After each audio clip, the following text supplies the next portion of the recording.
Hey, what's poppin'? I'm Elliot, a 19-year-old software engineer from Singapore, and today I'm finally back after a few months of hiatus of not producing content.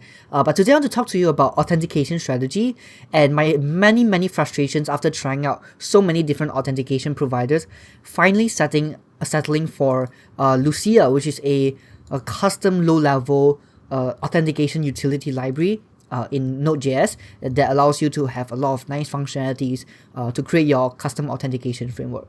So today, in just a short period of time, I'm going to teach you how to create this sign up and sign in feature along with Google OAuth, all custom built. We are not using NextJS, we're not using Clerk, we're not using anything. We're going down into the session token level and just rolling everything on our own. I'm going to tell you why that is so important later on. But let's just do a demo right now. So you can come in here and create an account using an email. So if the email already exists, you can put a name here. If the email already exists, it's going to tell us that the user already exists, right? And here has all of the client-side form validation that you expect. And then you can do like, if you have something that is not taken, elliottest@gmail.com, and put Elliott's Chung. Let's do like 123, 123, 123, 123, 123, 123. Obviously, it should be more secure. But once you sign up, you can see that it creates an account successfully. It brings us to this protected route. So this home page is protected. Only if you're signed in, you're able to see this page. We are able to get your name and your email, right? And if you try to go back to the /authenticate page, we're just going to basically redirect you back to this page. So if you're signed in, it doesn't make sense for you to be able to see the authenticate page again. So then on top here, my face is blocking, but there's a sign up button up here. Actually, I'm gonna move it down there later, but you can press sign out, and then this will clear the session token and be brought back to the authentication page. And now let's demo the Google OAuth feature. So obviously we can continue with Google. You can also sign in, so this also works. You can log in with an account, and obviously you can sign out. And so if there's the wrong password, we're gonna tell you that it's invalid credentials, right? So let's continue with Google. So you can just choose a Google account to want to log in with. It's gonna ask us for our name and profile image and email, and then we can see that it's properly rendered here. So we get the email out, the image, and the code. So it's actually incredibly simple to implement any type of social login, be it GitHub or Google. In this case, I'm gonna teach you how to do the Google OAuth, and I'm gonna go deep dive into how the OAuth flow actually goes. So instead of just showing you the code, I'm gonna tell you each step, how the server exchanges the access tokens, how you're gonna basically communicate with Google server to get back the information from your users. Right, so to even begin with, why are we talking about this? So I have been using different and experimenting with different authentication providers over the last few months and years, right? And so I started out with rolling my custom authentication, which means using JWTs and then putting it into a MongoDB, storing the JSON Web Tokens in local storage, and then like configuring all that stuff. And it was very low level. It has given me a lot of control over my authentication. The thing is, it's very complex because you need to be able to implement all the little features by yourself. And so there's a lot of moving pieces, and as an amateur, you don't actually know what's the best security practices when it comes to proper authentication. So that is the custom workflow. Then after that, I moved into NextAuth, which was also like a pretty low level library that gave you authentication for NextJS, for like user credentials or like Google OAuth login. The issue is that it is too high level. There's too much abstraction going on in NextAuth, right? It doesn't even allow you to do like username password authentication because it doesn't trust you that it's safe for you to do. So it just basically takes away a lot of control from the developer. It treats us like we are idiots, which I don't really like. So the abstraction is kind of leaky and the documentation is not that good. But it does give you like some sort of control over how your authentication flow goes like. It's easy and it's also free. So we're going to touch on what's the difference between simple and easy, right? There's two different meanings behind being simple and being easy to use. So then I moved to Clerk. So Clerk is what I'm using for my enterprise project and my job. It's very high level because it's literally a software as a service company that is powering authentication. So they are trying to make it as easy as possible. The thing is, you don't get to store your users' data in your own database. your user data is ultimately made and stored on Clerk's server. So if you trust that Clerk will protect your user's data, then go ahead, right? But the thing is, it also provides very nice UI and a lot of nice features out of the box, like a good profile management. They give you like email verification out of the box. They give you all this good UI, all for free in the free trial. And it's incredibly easy to use. So if you have a SaaS application, like, I would still recommend Clerk. The thing is, it's paid, there's no data control, and when you actually want to do some custom authentication logic, so it happened to us recently in our company. We wanted to do something custom with our users where a user can belong to multiple organizations, and when we need that granular control over our flow, Clerk does not support that. We literally emailed Clerk's employees asking if they support the feature, and they literally just said that, oh, that's too bad, we don't support the feature. And now we're just left with a ton of code debt with Clerk that we have to migrate over to our own authentication strategy. So it's kind of like a trap. You get trapped in the nice UI and simple usage, but then when you actually want something more advanced, Clerk will fail you. So now we finally come to Lucia. So why are we learning Lucia now? So Lucia is open source, so there's no vendor login. It's low level, but it's low level in the right kind of sense. So it doesn't abstract away everything from you, but it also doesn't like leave you to die when you're doing custom JWT flows or custom session token flows. So it gives you control over the data, it gives you control over the flow at just the right amount of abstraction level. It's simple and it's free. So let's talk about what's the difference between being simple and what's the difference between being easy. So simple would mean that the underlying concepts are actually not that hard to grasp once you grasp it, once you understand it. Once you understand how session tokens work, once you understand how Google OAuth Flow works, these are very simple concepts that you literally understand, right? But the thing is, being easy would just mean that it's easy to set up, it's easy to copy the codes from NextAuth documentation into your code base and see something work. But when you want to actually go in and customize and understand what they're doing underneath the hood, it becomes super complex because they abstract it all out away from you, and in the end you have no control over the code base, right? But simple is, even though it may be a little hard to set up at first, once you understand the underlying concepts and the flow, setting it up yourself becomes super easy, and customizing it down the line makes it even easier. So that's why we're learning Lucia for today, right? Okay, so I'm going to be talking about two big concepts in this video. One is session-based auth, and the number two explanation is the OAuth 2.0 Flow. So these are two very important concepts today. So let's start with what session-based authentication is. Okay, so imagine here is our NextJS application app. So this consists of our front end and our back end server because NextJS is full stack, right? And then let's say we have a database here. So this database could be like a Postgres SQL database or like just a SQLite database. And finally, we have our lovely user over here. So how does the user authenticate with us? So when the user comes into our Next.js app, I'm going to demo it here, right? So I'm going to sign up first. So when the user comes into our Next.js app and clicks on sign in, for example, so they give us an email and password, what we're going to do is we're going to take their email and take their password, and we're going to compare it within our database. So in our database, once we registered the user, there's going to be a row with their email and their hashed password, right? So once we have that registration flow, the user is going to submit their email and password, and we're going to compare it with what we have in our database. If everything goes well, we are sure that the user is who he says he is. So in this case, like elliottest@gmail.com has his password, so we know elliottest@gmail.com is trying to log in. So then what we're going to do is we're going to return a success message, right? But the thing is, we're going to keep track of this user logged in our user. So imagine we have a record book, right? And the record book, I'm going to keep track of two things, literally two things, is when you log in. So when you log in, and who are you? So we're going to store your user ID. So it's a very simple record. So when the user comes in and log into their database, once they provide us with the email and password, we're going to store a time frame. So let's say it's 7:40 p.m. right now.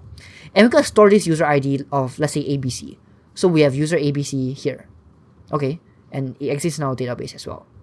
So now whenever the user comes back to our app, we know that it has only been 5 minutes since he last logged in.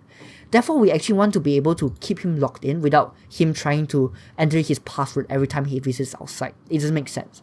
So how do we make sure that the client is able to give us this record on when the user tries to log in? And this is where session cookies come in. So session cookies are just this small little like cookies, like little cookies. If you even lived on this earth before, you know a cookie is just like this small little snack that you bring. It's very portable, right? So these cookies in the context of web development are just little data packets, right? So if you go into like your application and you can look into cookies, not sure you can see this, underneath cookies, I can see that on localhost 3000, I'm storing this cookie called session. Okay, so this session is basically what I'm holding on to. And every time I visit this website, I'm going to pass this cookie to you. I'm going to tell you that, okay, this is my session token, right? So we have this value of this ID, right? And what we're going to do is, we're going to compare this session token that you give us. Oh, this is very long. Let's just contract it to like the first 5 letters, right? So whenever the user authenticates with us, we're going to store this, we're going to create a new session token for them, right? We're going to create a new session cookie for them, cookie ID, session ID, right? And then we're going to pass this session ID back to our user into their browser and store it into a cookie.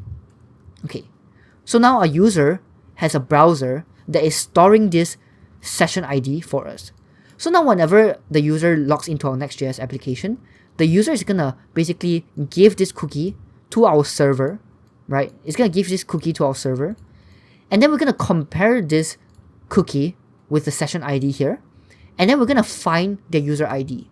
And we're going to check if the last time they logged in, was it so long ago? Maybe they last logged in 6 months ago. If they logged in 6 months ago, it will make sense for us to make them re-log in. But let's say the session ID that they submitted to us through a cookie is only at 7:45 p.m. So we're going to basically just retrieve their user ID, and then we're going to basically pre-log them in. So then whenever they come in and refresh the page, they're already logged in. So I'm going to log in here, and now if I refresh the page, we can see that if I refresh, I'm staying logged in. But the thing is, if I come in and I come into my application and I come into my auth session here, this value, and I delete this cookie, and now if I refresh the page, you can see that I'm logged out. Because what I'm essentially doing is I'm removing the cookie from the user. So now when the user comes into my app again, it's as though it's a new person coming in, and therefore I'm not logging him in. So that's a pretty long explanation for what session tokens are, but that's a high level of what it is. So now let's actually implement this project. Okay, before we continue with the next part of the build, I want to take a quick moment to share something super exciting with you. So last year, there was a Docker AI ML hackathon with over 2,300 international professional experienced developers, and guess who won 3rd place? By myself, right? So I built this full stack AI project here, end to end, and using this project, I've won 3rd place in this hackathon, and I've won $5,000 from this hackathon alone, and I've won much more hackathons in the past. And so over the past few months, I've actually been working on a hackathon course intentionally designed to help coders like you win the first $10,000 in hackathon prize winnings. And the course goes beyond the typical tutorials. It's filled with strategies, insiders' tips, and practical examples that can give you a significant edge in hackathons. We cover everything from idea generation, team collaboration, pitching, to advanced coding techniques and rapid prototyping. Plus, you get access to exclusive resources and a community of like-minded coders. And in the course, I'll be teaching you step by step, line by line, how to build this entire AI-powered developer tool that helped me win this hackathon. Hey, what's poppin'? I'm Elliot, a web developer from Singapore, and today I'm to showcase the project that I've built here called Dionysus. So what Dionysus is a power tool for any developer that is collaborating on a code project. Here I have a sample repository called Chat PDF, and it's just like a SaaS application where you're able to chat with a PDF. And yeah, so you can like drop a PDF here and you can chat with it using vector embeddings. And what I'm going to do here is I'm going to create a new project within Dionysus. I'm going to call it Chat PDF. And then we can link it up with our repository. So I'm going to copy the link and just paste it in here. And this does a lot of things in the background. First, it will try to use LangChain to actually scrape all your GitHub repository, all your files into the repo, and you'll summarize them up.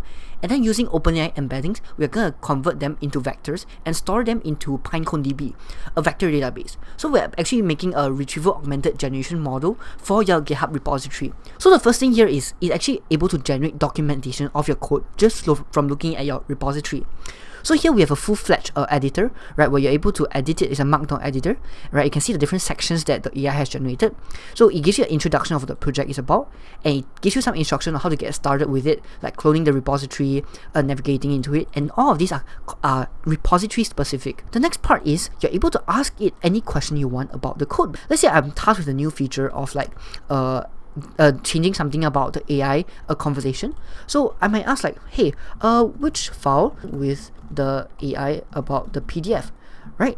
And so this is a valid question, and because I'm a newcomer, I might not know where the project, the code lies in. I can just ask this question to Dionysus, and it's able to give me the answer. So you can say that the file that contains the logic lies in the chat component.tsx file, right? Which is correct, right?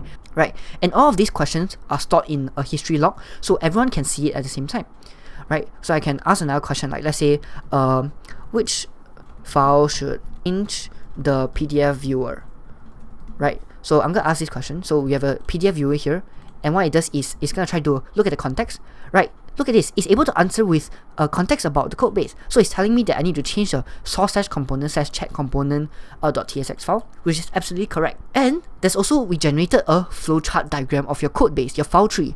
So we are using Mermaid.js to actually generate all this. So this is a one-by-one accurate representation of your file tree.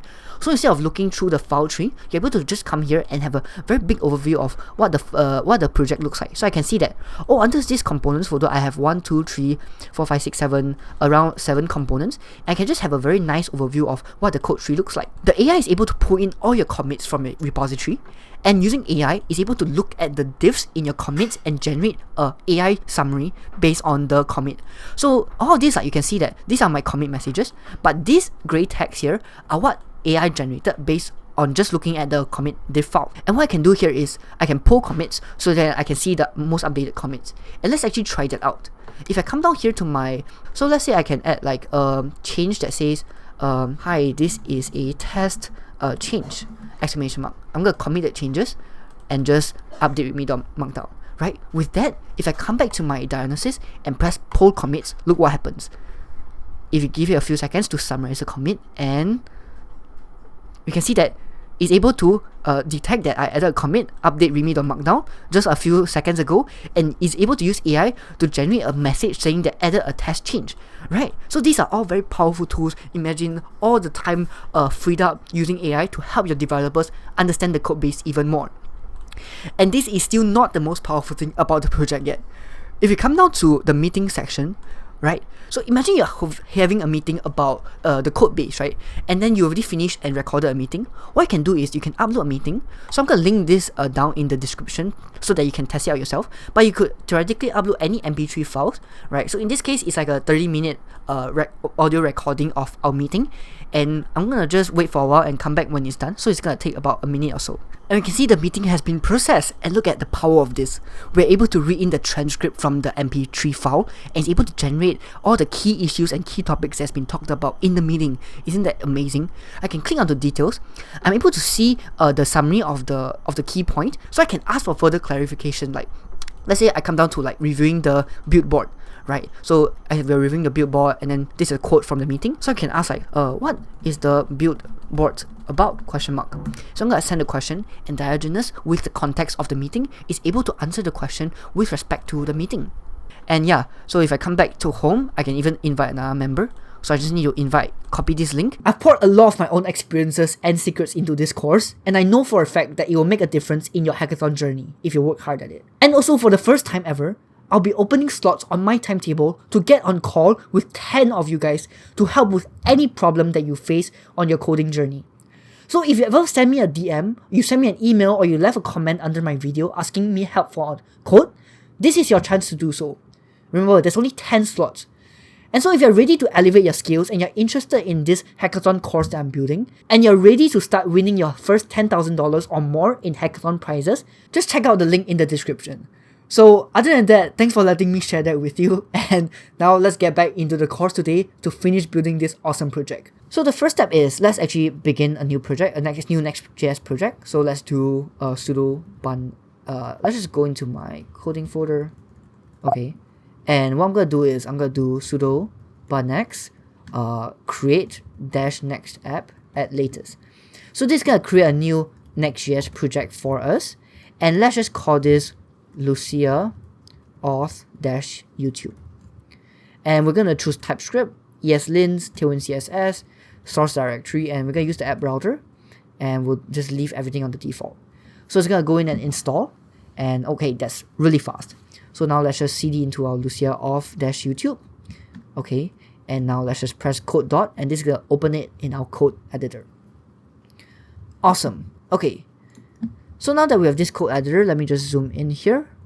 And what I'm going to do is, I'm going to just run sudo bundev to basically run our Next.js server. So actually, let me stop my previous server so that we can utilize port 3000 here. So sudo bundev will run my app on this logo 3000. So I'm going to close this down, and I'm going to just use this page, and boom, so we have our Next.js application running here. Everything looks good. Okay, so now what we're going to do is, we'll come down here, and we're going to go down to our source /app/page.tsx folder. Okay, so this page.tsx in the source/app folder is a special file. Whatever name called page.tsx is a special file within Next.js that maps to the URL here. So this page.tsx represents what we're seeing in here. So I'm just going to clear out everything here. I'm going to return a h1 that says hello world. Boom. And now we can see hello world showing up on our page. So everything's working, that's good. So what I'm going to do is, I'm just going to clear out everything here. I'm going to go into my globals.css and just delete everything here. I like to start afresh. So now we have a flash white page here. Okay, that is really cool. So now let's actually initialize Shadcn. So if you're not familiar, Shadcn is this really nice and kind of overused Tailwind library that looks really nice and it's really simple to set up. So this is what we're going to be using for now. We don't need any fancy libraries. So what we're going to do here is, come down to your terminal. Okay, I'm going to just split the terminal here. And what we're going to run this command, sudo bunx. Let me pull this down. We're going to do shadcn-ui at latest init.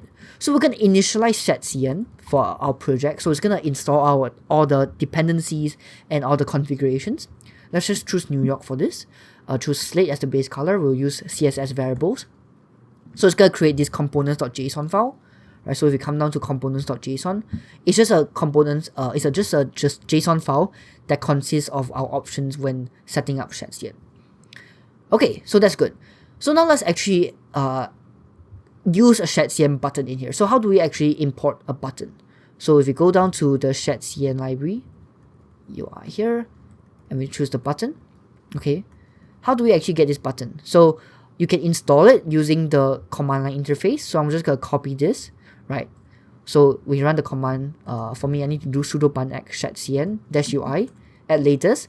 I'm going to do add, and this is the name of the component. So here we can see that there's a list of components, whichever you want. You just have to type in the name, add button, right? Or a faster way is just to do add, right? And it's going to list down all the components that you can add. And you can press space to like choose one by one.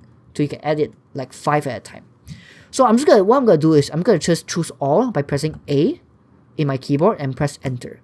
So this is just going to download the entire Shadcn components into my project for me to use. Okay, so it's installing everything.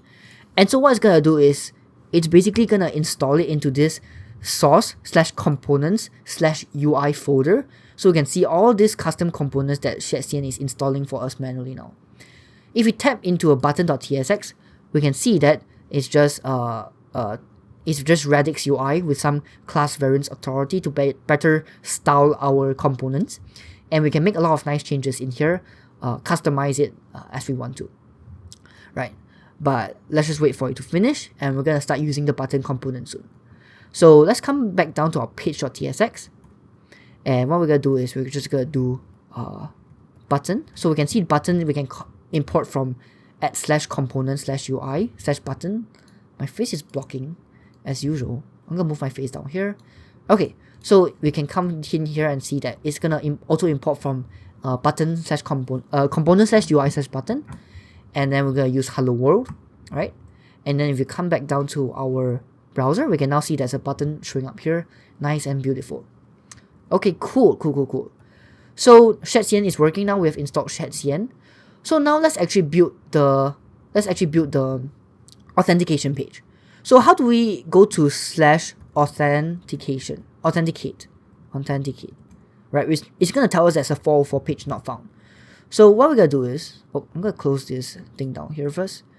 So under your app folder, I want you to create a new folder called authenticate.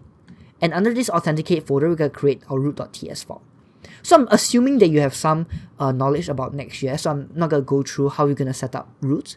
So I'm gonna do RAFCE, which then is a snippet from an extension for React Arrow functional export. So it should not be root.ts, sorry, it should be page.tsx, right? Root.ts is for our API folders.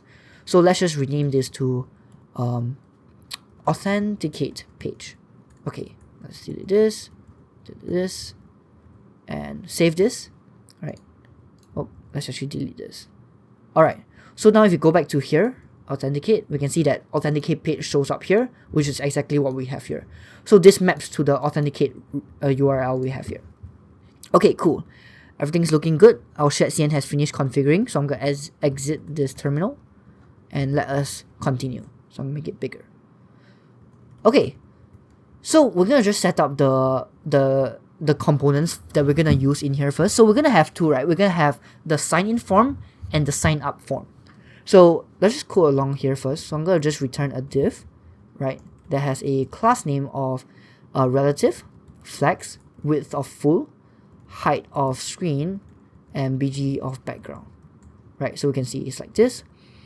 And then underneath here, I'm gonna just have another div here, and we'll have a class name of max width of 3XL, absolute, left half, right half. So I'm trying to center this div in the middle of the entire screen, translate X half, and we'll do negative translate Y half, and then we have inside here we can have a text here. So we can see that it's not centered in properly here now, because this should be top, left and top. So now it's absolutely centered in the middle. Okay, and in here I'm just gonna have I want a tab switcher component here. So a tab switcher is gonna have a card, and on the top we're gonna use the tabs component from Shadcn, right? We're gonna basically have this kind of layout here. Okay, so to do this, let's actually just copy what they have here, right? So they have already given us this code for free. Let's actually just use this. Cool. Yes. So I'm gonna copy it, but not directly, because I made a tab switcher component that is more reusable. So I'm gonna come down here to the source/components, right? I'm gonna create a tab switcher.tsx. And of course, because I need to, okay, so under components, I'm gonna create under components, create a tab switcher.tsx file. Okay, I'm gonna use client here because this is gonna be a client component, right? And then what I'm gonna do here is I'm gonna just do a tsrafce for TypeScript props. And in here for the props, I'm gonna receive two things. I'm gonna receive a sign up tab, which is a react.react node, right? And I'm gonna do a sign in tab, which is a react.react node. So how I want to use this component is I'm gonna import in here. And what I'm gonna do is I'm gonna do sign in tab. I'm gonna basically put in a component here, SignInForm. I'm gonna put a sign up tab to be a SignUpForm. So obviously I haven't created a component, but this is how I want to use the component. So this is like a declarative way of doing it. So I'm going to basically accept these two children as props. I'm going to render it into my tabs here. So what we're going to do is we're just going to import the tabs from Shadcn. So we're going to import from @components /components/UI/tabs. I'm going to import a few things. We're going to import tabs, content, list, and trigger. Okay, and then let's actually just craft the tabs first. We'll have a tabs list, right? And inside the tabs list, we're going to have two tabs trigger. So each trigger will have a sign up and a sign in. So let's import the trigger, tab trigger, okay? And it needs a value. So this value is going to just be called sign up. This value is going to be called sign in. Okay, and ChatGPT has literally finished the code for us. So we're just going to take in the sign up tab and sign in tab and put it into this tab's content. And then let's actually also give this a class name of max width of 500 pixels so it doesn't overflow. And we'll control the state through a tab. Actually it's fine. Like this is fine. So the tab switcher component is basically done, right? Is there anything else? Okay, let's just save this first. And let's import the tab switcher. And in this case, I'm just going to put in some fake values here. I'm going to put a H1 that says sign in and put a H1 that says sign up. So let's save this and go back to our browser. And now we can see there's a sign up and sign in page. So we can see that the tabs are already looking decent. We can see that when you press sign up, it shows the sign up content. And when you press sign in, it shows the sign in content. Okay, we're doing really good. Okay. So for the tab content, for the sign in page, let's actually create the sign in form. Okay, so what I'm going to do is come down to authenticate. I'm going to create a SignInForm.tsx. Okay, so for the sign in form, it's going to be a use client component. So we'll do we're going to do just RAFCE, so it doesn't accept props, right? And we can actually import it in here. Like this. Let's import SignInForm. Okay, so how do we actually do the SignInForm? So let's just craft the UI. So we want to show it in the card format, right? So let's just import card from components/UI. Let's have a card header, right, with a card title that says welcome back, exclamation mark. And for card description, we'll do sign into your account to continue. So let me just comment this sign up tab first, sign up, and let's save the sign in form and let's look at how it looks like. So right now we can see that sign in, we have a card now, which looks pretty decent. So what I'm going to do here in the tab switcher is I'm going to give these tabs a default value of sign in. I'm going to move this up. So by default, when you refresh the page, we can move this sign in trigger up here. So when you refresh the page, the sign in tab is going to be selected by default. So this looks good. Okay, cool. And then now let's actually craft the form inside here. Okay, so let's go back to our sign in form and let's do a card content underneath here. And let's do a class name of space -y-2. Oh, sorry, it should be class name, not that snippet. Space -y-2. Okay, cool. And how are we going to do the form? So if you go down to Shadcn UI, they have given us a very nice form validation component. So this is how the anatomy of a form will look like here. And so let's actually just copy the example. So to do this, you actually need a few things. You need hook form /resolvers as well as React hook form. So this is for the client side form validation. So let's actually do this. Do we have to install it? Let's check. Let's do import from React hook form. Okay, we already have React hook form. That's really cool. So the first thing is to basically create a form schema. So import Zod. So Zod is a validation library. So we're going to call it sign in schema. I'm going to export this out. And we're going to need a few things, right? So we're going to need an email, which is a z.string.email, and a password that is a z.string minimum of 8 characters. Okay, so we got this sign in schema, right? And what we're going to do is we're going to just define our form. So I'm going to copy this in here. Okay, so this use form comes from React hook form, and we can see that we're using z.infer to get the schema of the sign in schema. So this will basically give us back the default, the type safety. So we can see that when you do email and password, it automatically pulls from these two fields. So let's give a default password, email of string and password of empty string. So we also need result resolver. So where are we getting this result resolver from? Is from hook forms /resolver. Let's copy this in here, and looks good. Okay, so this onSubmit is basically what the function that's going to be called whenever we submit the form. Okay, so let's actually just get a minimal form up. Okay, the most basic form. Okay, we will need a few things. So we're going to just import this few components from form. We're going to build the rest of the stuff out. So import from components /UI/form. So in here, we're going to have a capital form, right?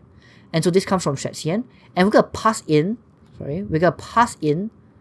the form variable that we get back from use form, from React hook form. So this React hook form controls the validation for us, and we're basically passing it into this component. Okay, and inside this form, we'll just need a normal HTML form component. Right, let's give a class name of flags call and get-for, and let's do on submit. In the form on submit. So whenever we submit, we just want to do the form. So this form from the React hook form, handle submit, and passing in this on submit function that we define up here. Okay. So now that we have this form, let's actually delete this. We want to code it out ourselves. So let's just save it first. We can see that nothing's happening, right? So let's just show a text field here for now. So I'm gonna get a form field component, right? And this form field component is gonna take in a control, which comes from form.control. So this form, as you can see, we keep using it because this form comes from React hook form, right? And then we're gonna give it a name, right? This name can only be two things, email or password. So we'll just leave it as email for now. So this is an email text. So we're gonna render. So when you render, we can get a field component here, a field variable, and we're gonna return a component called form item. And this form item will have a form label. So this is like a label for the form, for the email. And we'll have a form control.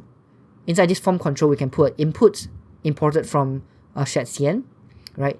This input has a placeholder of enter your email ... And we'll have passing in the rest of the field here that we get from this render higher order component.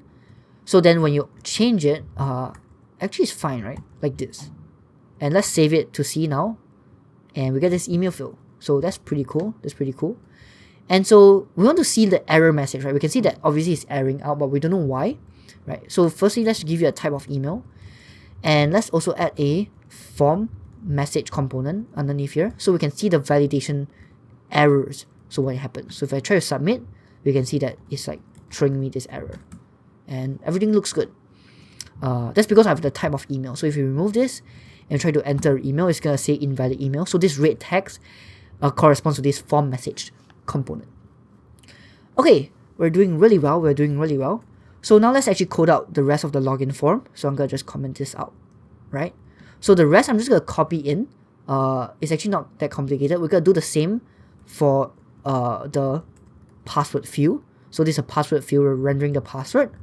So we get this password field here, right? It's the exact same component we coded out just now. And under this field, we're going to have a button imported from components, right? We're going to have a type of submit, and we'll have a class name of self start, and we'll just have a login text in here. So we can see a login button, right? It's going to trigger this login. So we're going to basically just console the values whenever we log in to make sure that our values are being submitted. Okay, so I'm going to open my console here. Oh, it's super big for some reason. Okay, that's actually pretty good. So now if I press login, okay, what I'm going to do here for you guys is I'm going to move this into the side. So now we can see it together. So we can see that this line 38 here is what is being called whenever we press login. And we can see the email and the password that is being parsed for us. So now that we have this email and password, we can actually do something cool with it. So what we're going to do is we're going to create a form action, a server action that's going to take these values and create a try to log our user in. Okay. So before we do that, let's actually create the registration form. Okay. So now we have this login form. Let's actually create a sign up form. So the sign up form is very similar. So let's go back to our tab switcher. Sorry, not tab switcher. We go into our file folder. Let's create a SignUpForm.tsx. Boom. And we'll do something very similar. So in fact, we can actually copy in the sign-in form, copy everything here. We just need to modify it such that it says, oh, by the way, if you're not sure, I'm selecting this sign-in schema. Then if you're on VS Code, a handy structure is pressing Command D, right? This will select all the instances in your file, and then you can edit it. So we can do sign up schema. So for sign up schema, what do we need? We need email, password, email password. What else do we need? We also want the confirm password, which is a z.string with a minimum character of 8. Okay, so confirm password. And actually one thing I forgot is that actually in our sign-in form, actually sign-in form is okay, but for the sign-up schema, we also want a name field, which is a z.string dot, let's just give it a min character of like 5. Okay. So we need name, email, password, and confirm password. And one more thing is we want to make sure the password and the confirm passwords are the same. So for Zod, we can do a refine. So we're going to take in the data, right? So we're going to return true or false based on the custom logic. So we can do data dot. We can see all the type safe attributes coming in from our Zod schema. So we're going to just basically return if data.password does not equals to data.confirm password, we're going to just return false, right? So we can actually shorten this. So instead of having these curly braces, we just directly return data.password not being equals to data.confirm password. And for the second attribute here, we can pass in a custom message of what we want to show when they don't have the same password. We're going to say that passwords do not match. And the path is confirm password. So the error is going to show up on the confirm password field. Okay, so now we have this sign up schema. We're going to have this sign up schema. Let's put in our default values for the confirm password to be a string. And we'll do the same for our name. Boom. Okay, everything's good. So now, what else do we need to change? Let's come down here. So for the title, let's change it to begin your journey. ... And we'll just give it some text. Cool. So if we come back to our sign up form, we can see that let's actually use this component inside of our authenticate page here. So let's do sign up form. Sorry, we need to change the name of the component here as well. So we'll just change it to sign up form. Save this. Come back in here and import it. And boom, we're done. So we got the sign up here. Sign up is begin your journey. We have the email and password. So let's actually add the rest of the fields. So for the rest of the fields, we need our email, obviously, but we also need the name. So let me copy this down. So for this will be the name field. Let's say name. For the type will just be a normal string. And we'll say enter your name, ... So now we got our name here. And we'll do the same for confirm password. So we'll copy this down. And we'll name this confirm password. So we'll say please confirm your password. We'll save it. And then so our sign up form, finally it works. So if I see that it's not the same, it's actually bounded to for the control, the name here should be confirm password here. So we have our email field here, we have our name field here, our password field here, and our confirm password here. And so now finally we can see sign up works. So if my password is not the same, it's going to say that string must contain at least 8 characters. And here for our name, it also works the same, right? Then if it's the same password, right, it's going to say that it matches. But if it doesn't match, it's going to tell us that passwords do not match. Okay, so everything looks good. We got the UI set up. I think this is looking really clean. Okay, so actually here, I want the form to be a little wider. So what I'm going to do is, for this, I'm going to do a class name of min width of 500 pixels. So it looks a little nicer. Okay, yep, I actually prefer this much better. Okay, so we can sign up and we can sign in now. So let's actually create the authentication logic for signing up. So when we console.log the values here, sign up here, let's just confirm that we get the data. So let's just do elliot@gmail.com. We'll give it a name. We'll have the password of 123 123 123 123. So we press sign up. Sorry, it should be, there's a text here that should say sign up. So let's try again. So we'll do Elliot. So a password of 123 123 123. So when we press sign up, we can see that the passwords do not match. 123 123 123. Oh, okay. A silly mistake here is that when we refine it, the logic here should be checking whether the passwords are equal to each other. So if we save this, and now we can see that sign up, we can enter our name, right? Our password, let's just do 123 123. Right, sign up. Okay, let's add 2 more characters. So when we press sign up, we should see the console here. So we can finally see our data. So our confirm password, our email, our name, and our password here. Okay, amazing. So we can finally do some cool logic instead of stuck here writing forms. Okay. So what I'm gonna do here is we're gonna come down to our folder, right? And we're gonna come down to our authenticate, and we're gonna create a new file called auth.action.ts. So this is just to make sure that this file is an action, server action. We'll do use server, right? So to make sure this file is only for action, that's only gonna run on the server. So for our auth.action, so let's actually define the sign up function. So we're gonna export a async component, async function called sign up, right? Async, that's gonna take in the values. So what are these values? How do we get this type safe value? We're gonna get it from z.infer, passing in the type of sign up schema, which we import from our sign up form. Okay, and then we can see that this values is a type safe variable containing the 4 things that we want. Okay, so actually we have not initialized Prisma, I just remembered. So we need to store our users in a database somewhere, right? So let's actually do that. So come down to your terminal, okay, and let's actually do sudo ban x sudo ban install Prisma and at prisma/client, right? So let's just install these 2 libraries in here, okay, and we're gonna run sudo ban x prisma init -- data source -- provider is a SQLite. So we're just gonna use a in-memory on disk SQLite database for now. So we can initialize this, and what this does is it has created a, so let me show you. Let's zoom out a little bit.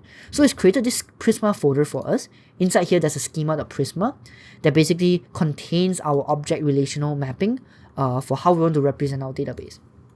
Okay, we can also see that it's pulling from a database URL. So where does this database URL come from? It comes from our .env file, database URL. You can see that it corresponds to the schema.prisma here. So we're just storing it into SQLite file, right? So let's actually define our model. So a model is just a table, right? So we'll define a user table. We want the ID field, which is a string. We'll make sure it's an ID, and we'll by default, let's do it as a CUID. Okay. For a user, we need obviously an email, which is a string, and we want it to be a unique string across the database. So no 2 users can have the same email. It doesn't make sense, right? So we enforce that on the database level. Okay, and a user will have a name as well. So let's just store a name, right? And you can also add a row here. So if you want to do like enum of like user row, we can do like admin or like user. We can do a user row here, and we can do a default of admin or like default of user. That makes more sense. So the error here is okay, SQLite does not support enums. I just realized that. But if you're using PostgreSQL, this will work perfectly. So let's just remove the row for now. Actually, row can also work. We just have to name it to be a string. Okay. So then let's actually do let's make it optional for now. and we'll have to store their hash password. So remember, we are storing their password, but we have to hash it, so we're not storing plain text password. So let's make this a string, but it is optional because we can have users coming in from Google Authentication that do not have a password. So after this, let's actually define our session table. So remember, in our explanation just now, we have a session table that keeps track of which users are logged in at which time. So let's actually create a structure to hold that information. So obviously, and every table will have an ID, right? Okay, and then we have a user ID, right? So this is basically telling you for this session which user is basically holding this session. And then we can have expires at, right? Expires at column, and this is a date time. So this tells the session when it has expired. And then obviously we want to link it up to the user. So we have a user, and we have a relation of this. So ChatGPT is able to finish this for us. So we just have to finish it. So we can see that a user can have multiple sessions, and each session can belong to a user. So this is how we are representing this relational data in our Prisma database. So now that we have this, let's actually push this schema change into our database. So we're gonna do sudo bunx prisma db push. So this is gonna take it's gonna look into our schema.prisma, and it's just gonna create these two tables in our SQLite database. So now we can see that there should be a dev.db here. There's an SQLite database, right? And I got an extension that shows me that we have our two tables, session and user. And right now we can see that there are no rows in our database. Okay, but the good thing is now that we have these two tables in our database, and now let's actually create a way to interact with our database. So under the source folder, let's actually create a lib. Actually, we already have a lib. So let's actually create a prisma.ts. So this is the file that allows us to interact with our Prisma database. So for this Prisma, we're gonna import from at prisma/client, right? We're gonna import Prisma client, obviously. So Prisma client is the client that allows us to interact with our SQLite database. So we're gonna initialize our client to be a new Prisma client, right? And then we're just gonna configure it so that we don't want to show any debug logs. So when process.env.nodeEnv equals to development, right, we want to show errors and warnings. If not, we just want to show errors. Okay, so this is just for the logging purposes in Prisma. Okay, then we're gonna do a singleton pattern. So basically, because NextJS reloads there's a hot module reloading, we're gonna basically try to connect to our database every time. We're gonna create a lot of this database connection that's gonna put a lot of stress on the database. So we just want to initialize our Prisma once and keep using that same database connection. And to do this, we're gonna store it in a global variable. So we'll have a variable called global for Prisma, and we'll just call global this as unknown as Prisma. And this is the type of Prisma client or undefined. Okay, so this is our global variable that stores the Prisma client. So we're gonna actually export default Prisma, export const Prisma to be global for Prisma.Prisma. So if we already have initialized Prisma and we store it in the global variable, we want to reuse it. But if you have not reused it yet, that means this is the first time initializing Prisma, we're gonna basically export out the client. And we're gonna check if process.env.nodeEnv does not equal to production, so we're in development mode. We're gonna basically bind the Prisma client. We're gonna bind the Prisma client to the global environment here. Okay, so we can finally interact with our Prisma database, right, by doing prisma.user.findMany, right? So this can return us with a list of all users in our database. So this Prisma object is what we're going to be using to interact with our DB now. So let's save this file, and now let's actually go back to our auth.action.ts, and let's actually implement our action. So the first thing we're going to do is we're going to wrap everything in a try-catch block. So we're going to first check if the user already exists. So if user already exists, throw an error, because it doesn't make sense for us to register two users under the same email. So we're going to check const existing user equals to await Prisma So we're going to import Prisma from our @/lib/Prisma. Prisma.user.findUnique, where the email field, so we can see the email. So we can see a list of all the configurations from Prisma. So we want to filter by email, right?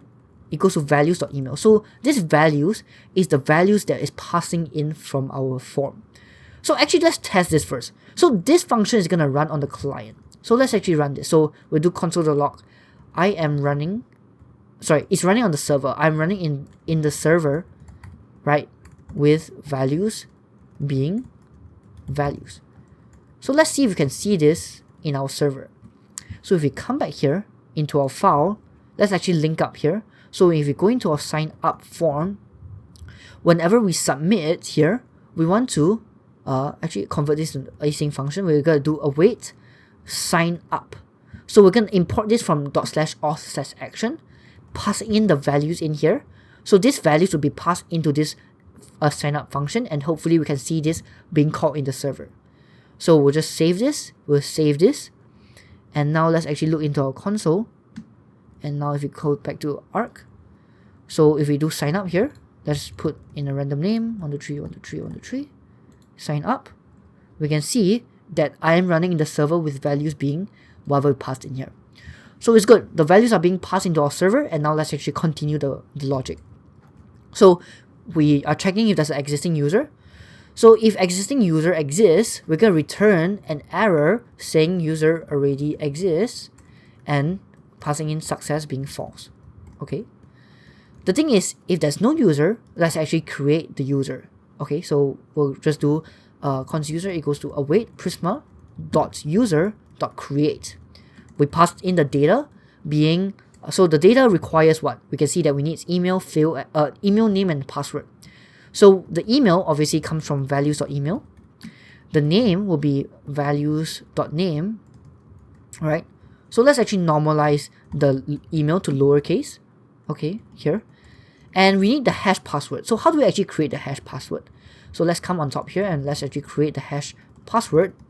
So there's a function, right, from basically Oslo. So if you're not familiar with, Oslo is a npm library also created by the same creator from Lucia that gave us a bunch of auth related utilities like password hashing. So let's actually install Oslo. So let's come down here and let's install Oslo. Okay. So this will install into our project. And because there's some issues with Next.js 14 and Oslo, we need to come down to our next.config.mjs, right? And I need you to copy in this. So come down to your next config and copy in this webpack config. So without this, it's gonna break our app, right? We can see that something wrong with Node.rs that's breaking our app when dealing with this Oslo package. So let's save this next config, right? It's gonna see the server is gonna restart. But then now that we have this Oslo package, let's actually import it. So import from Oslo/password. So there's a utility called argon2id, right? So this argon2id, we can initialize it here, and this gives us a function called hash that will hash our password for us. Okay, so now that we have this hash password, we can store it in here, and then we're basically done. So now that we have created a user, let's actually create a session token for them and create a cookie to be stored in their browser. So in here, we need to create a new Lucia instance. So what we're gonna do down here is come down to our lib, and we'll create a Lucia.ts.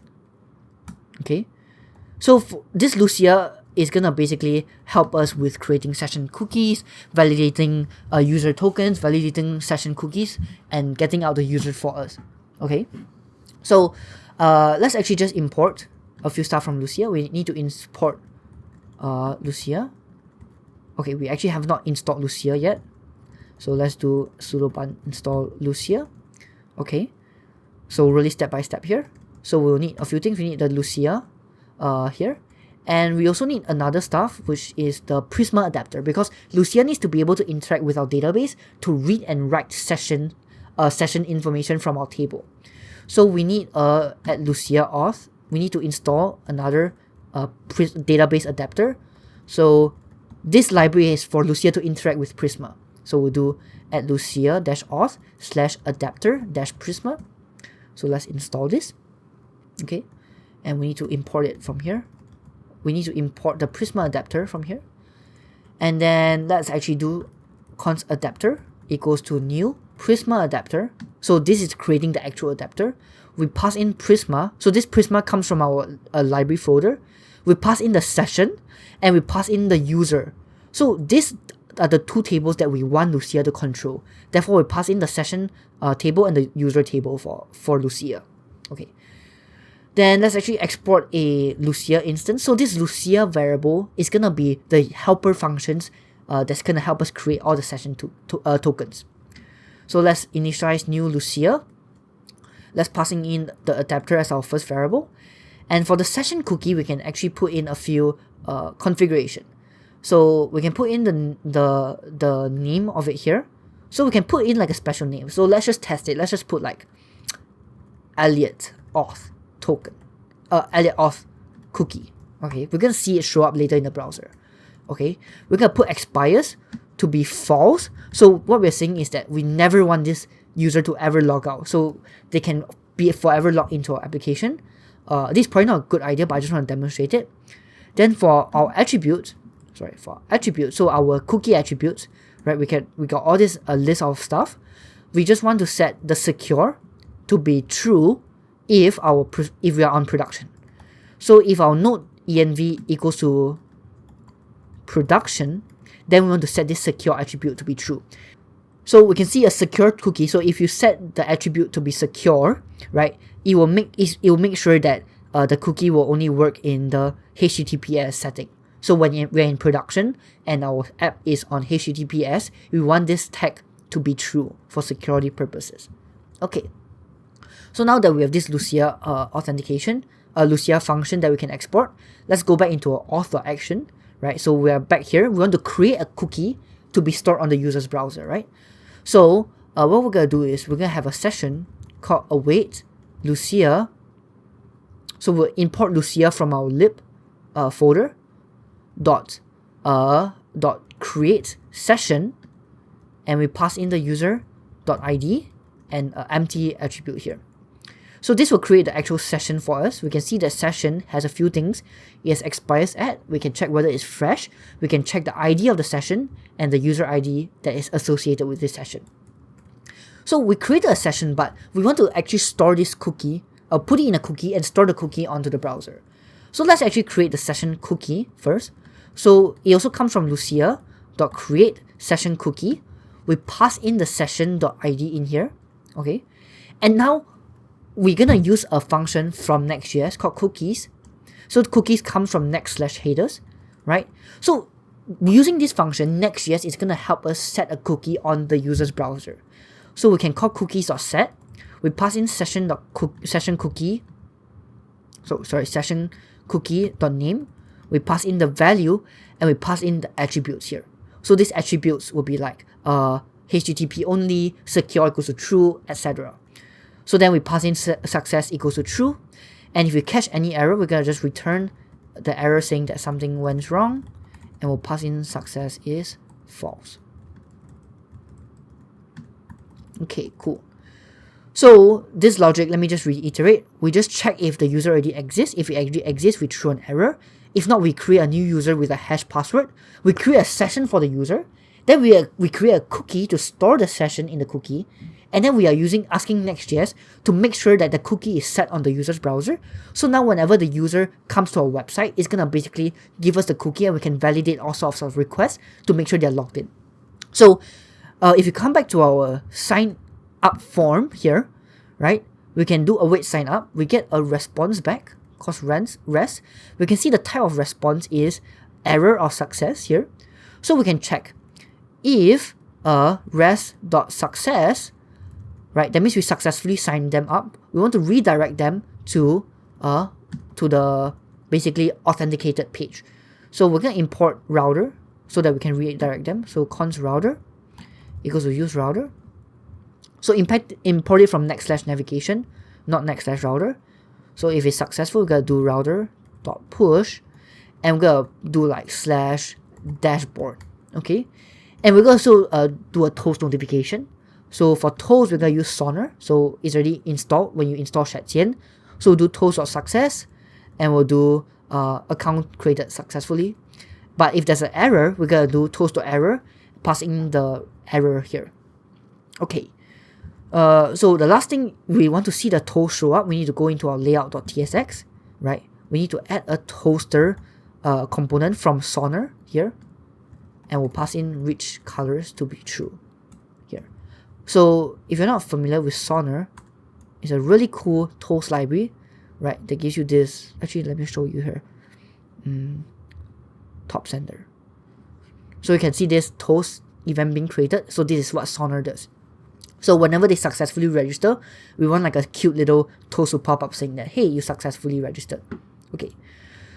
So now if everything should work, I should create a new account, a new user should be created, and I should be redirected to /dashboard. So let's actually try that out.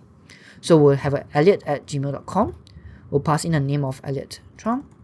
We'll pass in the password of 123, 123, 123, and 123, 123, 123. And we're gonna press sign up, and something went wrong. Did something go wrong? Sign up if rest are successful. So let's see what's the error. So sign up. Something is still wrong. We're in SignUpForm. We're awaiting sign up. So this goes into here. We're making sure that everything gets created. Cookies.set. Okay, and then we return it. Let's just refresh the page. Maybe it's invalidated.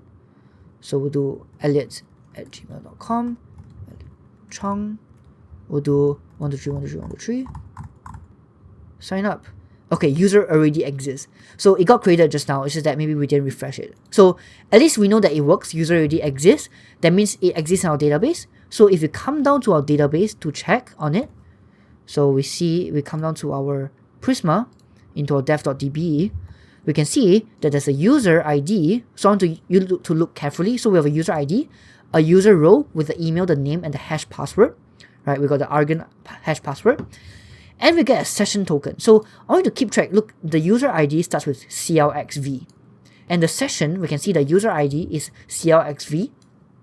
And we got this session ID called H25F. So where do we actually see this session ID H25F? If we come back into the browser, right, and we come down to our application, and let's look into the cookies, we can see that Elliot of cookie, remember the name that we set in here? Remember the name that we set in Lucia here? Elliot of cookie. It shows up as a cookie name here. And what is the value inside this cookie? H25F. So what I'm doing is I put the session ID in the token, and now the token lives on the browser. So now whenever the browser makes a request to my web server, I'm passing in this cookie along with this session ID. So with this session ID, I can look up the user that's logged into my application, and now I understand that this user trying to authenticate with my platform is Elliot, right? Which makes a lot of sense. And we have an expires at view. Okay, so now we can sign up. Let's actually allow them to sign in, right? So sign in is also a very similar process. So let's actually also create a auth.action.ts. Okay, so let's actually create a new function here called export cons sign in. So this will be a very similar thing. So it'll be async function with the values being z.infer. We pass in the type of, but this time it's the sign in schema that we import from our SignInForm. And for now, I'm just gonna delete all this here. I just want to console.log. I'm in the server signing in, and my values are the values here. So I just want to make sure that my values are getting back to my backend. So let's come into my SignInForm, and then whenever I submit this form, what I'm gonna do is I'm gonna do sign in, which comes from my auth.action, right? We'll have a res equals to await sign in, pass in the values here. So let's just make sure the values show up here. So let's convert this into an async function. Save this, and now let's actually open my console here. So we should be able to see something happening. So I'm gonna sign in. I'm gonna just pass in this. I'm gonna press log in. So then I can see here in the server, it works. I'm in the server signing in. if I change the name here, like something random, I press login, I can see the server console log again. So good to see that it's working. So now let's actually code out the logic. So for the sign-in flow, it's actually even easier because we just want to get the user ID, create the session for them, create the cookie for them, and ask NextJS to set the cookie on the browser. So that's actually pretty straightforward. So let's do that. So the first thing we want to do is, let me check here. We're going to check. We're going to find the user. So we do await Prisma.user.find unique, where the email equals to values.email. Right? So this values is the form values I'm passing in. So if there's no user or there's no user.hash password, that means like it doesn't exist, or for some reason there's no password here, we can return success being false and an error of invalid credentials. Okay. But if the user exists, we're gonna check if the password matches. So const password match equals to await new argon2 ID. We're gonna verify that the user's hash password. So this user is the one that's coming from the database here, right? And we want to make sure it matches the password that they send in through the form.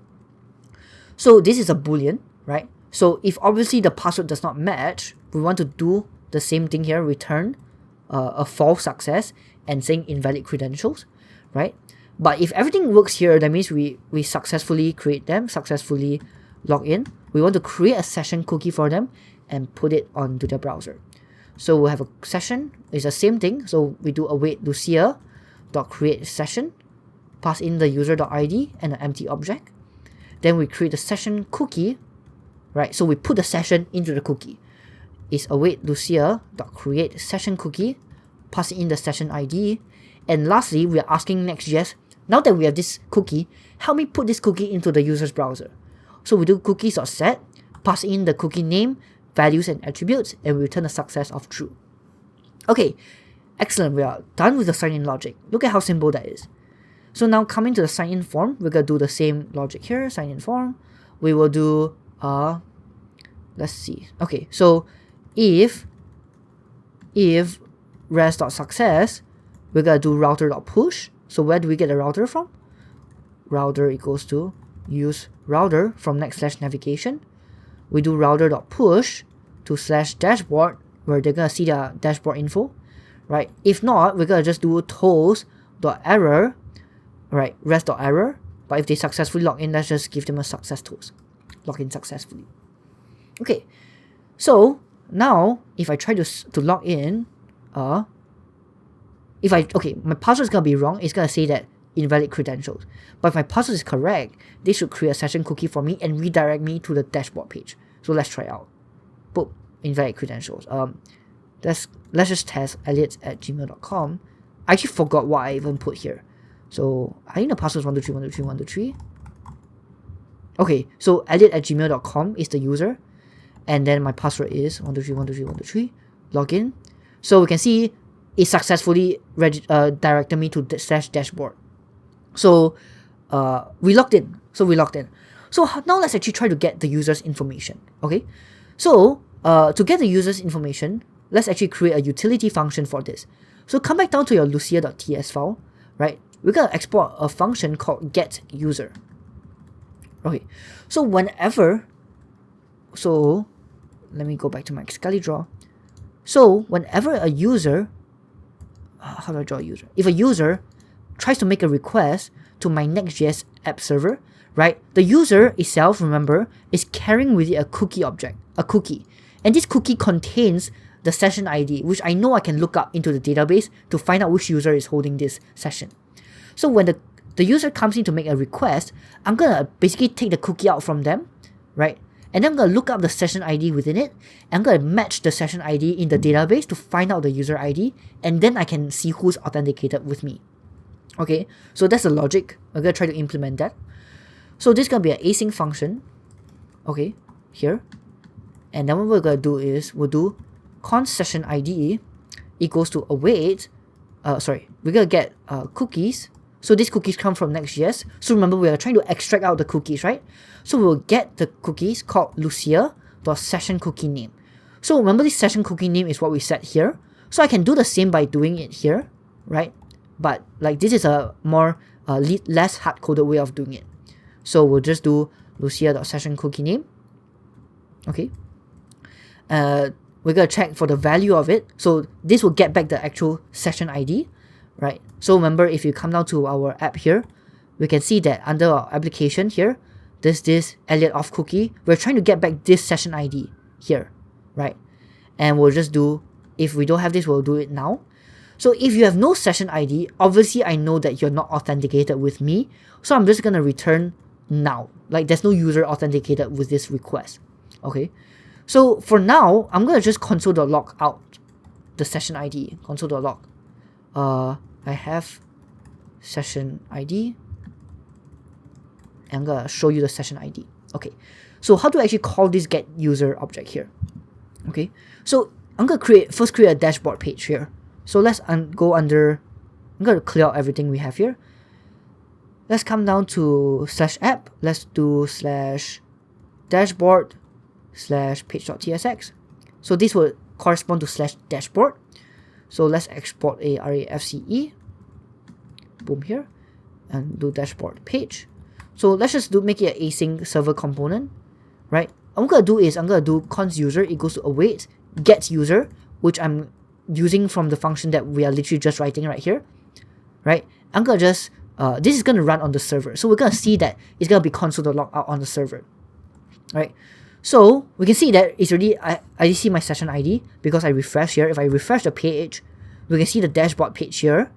But also because we're calling this function, we can see that the session ID, we're getting the cookies, we're getting the Elliot auth cookie, we're getting the value, and we're getting the session ID. So this is the session ID we get here. We can see that it corresponds to whatever we have here. If I copy this, we can see it's the same value, right? And now if we go back into our database, I want to show you this. Database dev.db, we look under our session, right? We can see we got this CABTTX session ID, and this is corresponded to this user ID, right? So now I know this who is authenticating with my server. So I can easily get the user from this, right? So what we're gonna do is we're gonna get two things, but we're gonna use Lucia, await Lucia.validate session, pass in the session ID. So this is what I mean by Lucia providing us with utilities.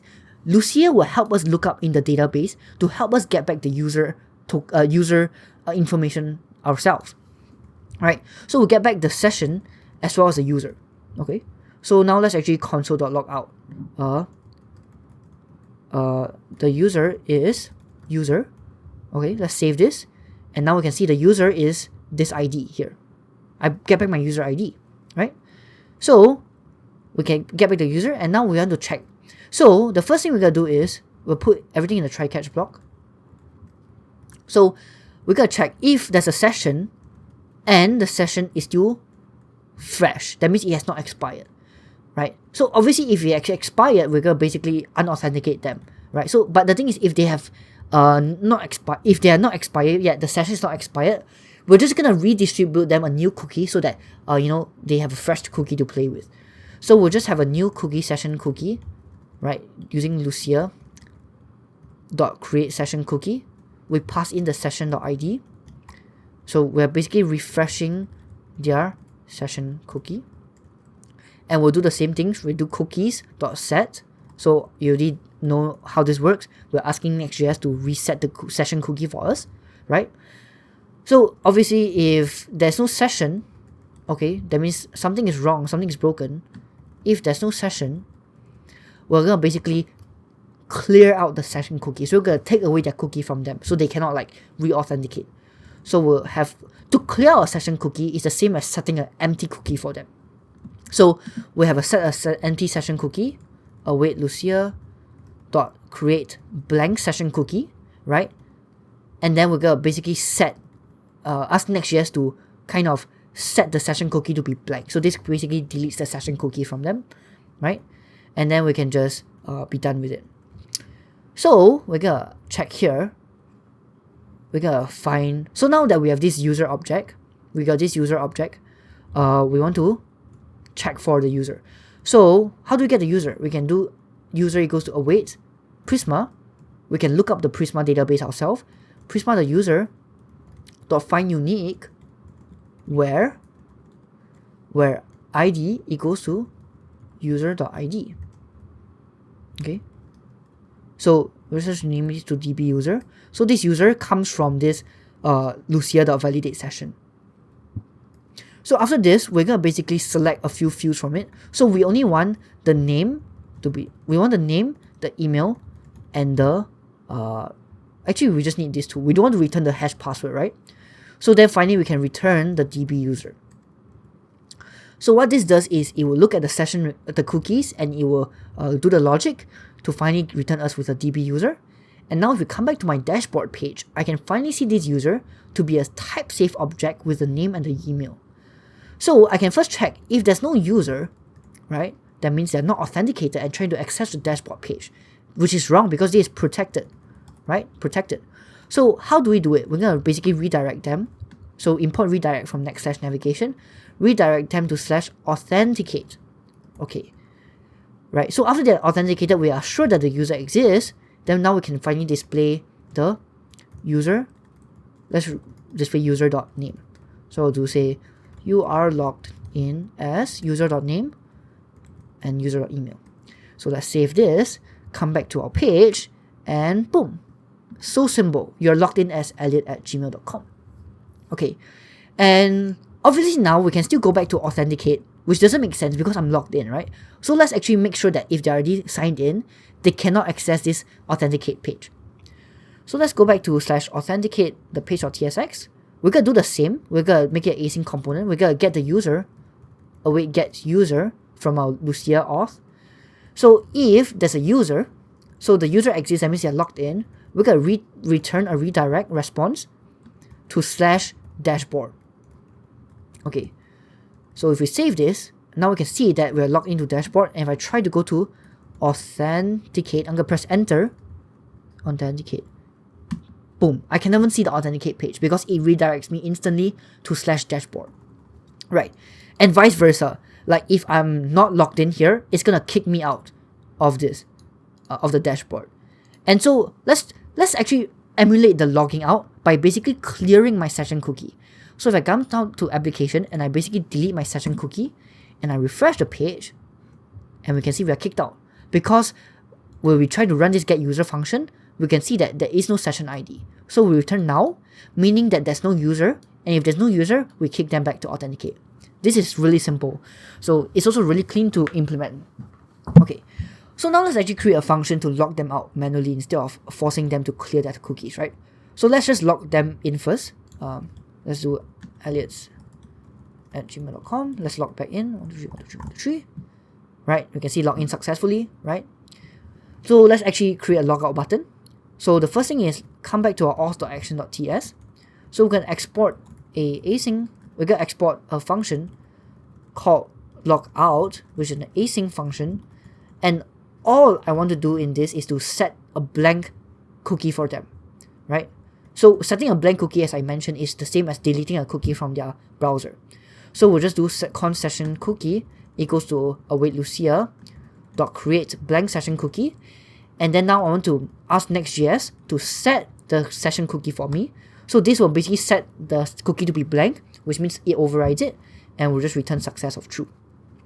So now we got this very handy function. Instead of returning success of true, we can actually just directly redirect them back to /authenticate, like this. So when you call this function, it's gonna override this and gonna return you back to authenticate, which makes sense, right? So now let's actually create under components, let's create a component called SignOutButton.tsx. Let's do use client because we need the on-click functionality, tsrafce, right? So we're gonna do like children, right? We're gonna do like react.react node, and we'll unpack the children, and we'll say we're gonna create a button here, and we'll put in the children here, and then we'll do on click. What we're gonna do is we're gonna call sign out. Did we export? Oh, sorry, we call it logout. So logout, we're gonna call this function here, So it's gonna just log out here. And then actually if we import our sign up button in our dashboard page, right, let's actually import the sign out button. Let's actually say sign out. Boom. We can see we've got sign out button, and when I click it, it's gonna clear my session cookie and redirect me back. If I try to come back to dashboard, we can see that I can't even access it because it's protected, right? The moment I try to access it, it's gonna kick me back to authenticate, right? Yeah. So this is signing in and signing out with Lucia. So that took like what, an hour to explain. Okay. Now the really interesting part comes in. I'm gonna try to teach you how to do Google OAuth Flow. Okay, let's talk about OAuth 2. So when you see social logins, like you press on the Google button and you see it basically redirects you to a page like this, right? It says like, oh, some app is trying to access your Google account. Do you want to share your user profile information with this app? And you press allow. And then somehow, the app is able to get the user's information, like the name and email and profile picture. So this whole flow is called the OAuth flow. And I'm going to explain to you exactly how it works step by step. So we got three parts here. We got the NextJS front end, we got the NextJS server backend, and we have Google server. So Google server is where everything is storing the actual user's information, right? So imagine I got this user. He comes from NextJS front end, right? And he wants to log into our application, but he wants to sign in with Google, whatever that means.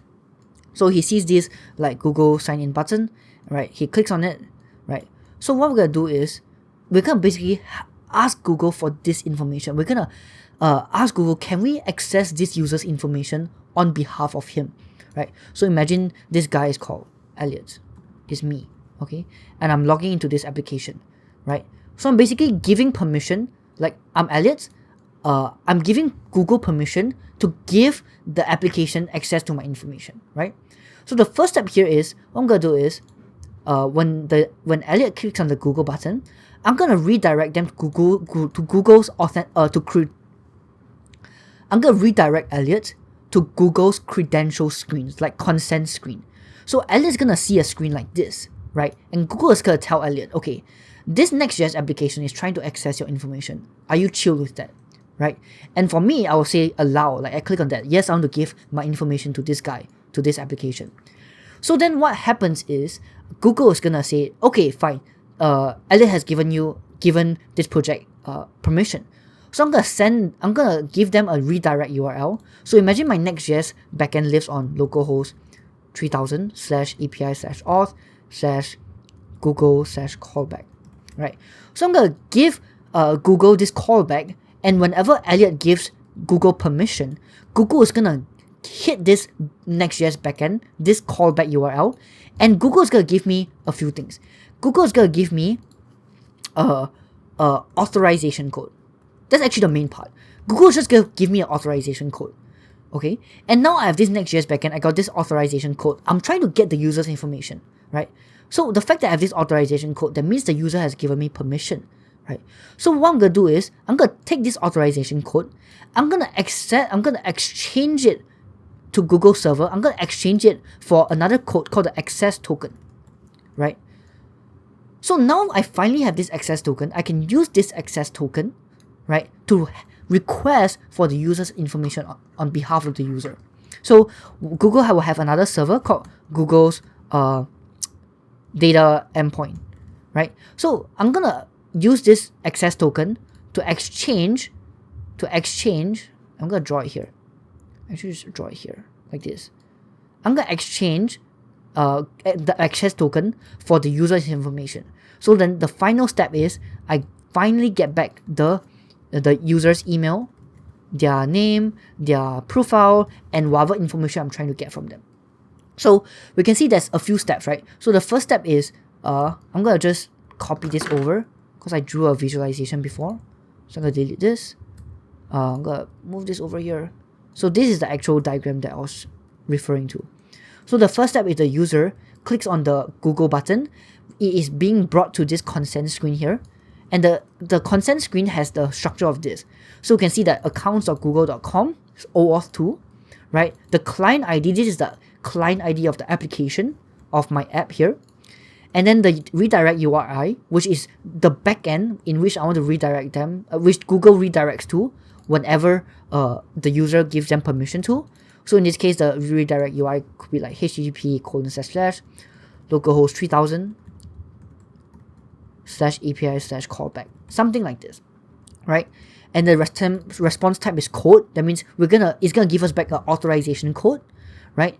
And the scope is basically what I'm trying to get from the user. So I'm trying to get the email of the user and like their profile and their pictures and etc. And finally, we got the state. So this state is like a unique code, like it could be a random string here that's generated here. And this state is just for us to verify that whatever response that Google returns us with here, make sure that the state is the same. So this prevents some cross-site request forgery attacks. So they're gonna fill this up. The user is gonna press allow, and then it's gonna look at this redirect URI. Google is gonna send a get request to my redirect URI here. So imagine it sends to localhost 3000 /callback, right? And it's gonna pass in the authorization code. So remember what I was saying, it's gonna give us an authorization code here, and it's gonna give us a state. So this is the state that was generated here. It should be the same here. So let me just copy here. So we're just gonna make sure the state is the same to prevent any request forgery. So imagine someone like forging this request. That'll be terrible, right? So now that we have this authorization code, we're gonna take this authorization code, we're gonna exchange it for an access token. So the third step here is exchange this authorization code for an access token from Google server. And now that we have this access token, we can finally get the juicy user data. Okay, so this is a high level overview of how OAuth flows. And in fact, there's actually much better diagrams here that I can show you. Okay, here's a very general OAuth flow. So just now was very Google specific, but let's just look at this diagram here. Okay. So this is the abstract protocol flow. So the client, which is the browser, is going to send an authorization request. It's going to ask the user, are you sure you want to log in with Google? Do you want me to get permission from Google to get your information? So the user is going to grant access to the application. In this case, the analogy here would be them clicking on the consent button. So it will grant us authorization. Right? Then we get the authorization token. We're going to go to Google server to exchange this authorization code with an actual access token. Right? So this is like our step 4. We're going to exchange the authorization code with the access token. So now we got this access token, we can finally use this access token to exchange it with their resource server for the actual user data that we want. So that's a very abstract flow. When I code it out step by step, it's going to be much more intuitive. So let's begin. Okay, so for this, we're going to be using this library called Arctic. Arctic is what is helping us to deal with all this authorization code thing, like parsing it, getting the code, getting the token, exchanging it for access tokens, and managing all the the state variables and all the request forgery stuff. So this is like a really cool library that handles OAuth utility functions for us. So it supports all these providers like Apple, Atlassian, Auth2.0, GitHub, all this stuff. So obviously Google is one of the more popular ones here. So we're going to be using this Arctic library to help us implement OAuth flow. Okay, cool. Alright, so the first step is we're going to just add a Google button on top here, right? So let's actually just create a new component here. Components, let's just do like Google OAuth button.tsx. So we'll use client, actually just RAFCE, should be fine, yep.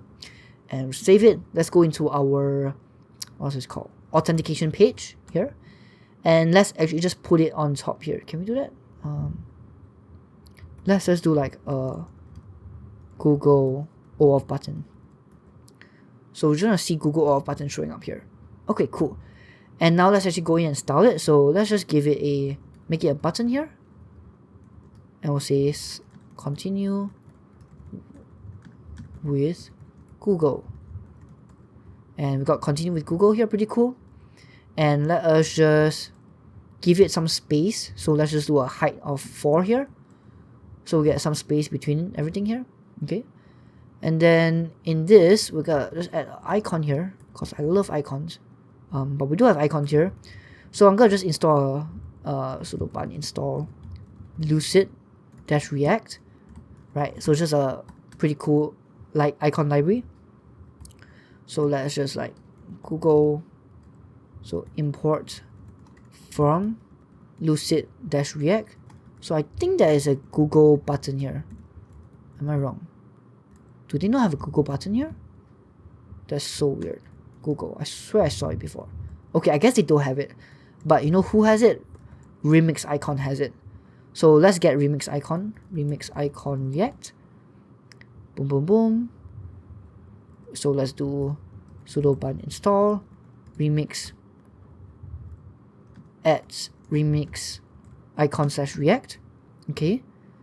So let's do like the let me get this out. Google button.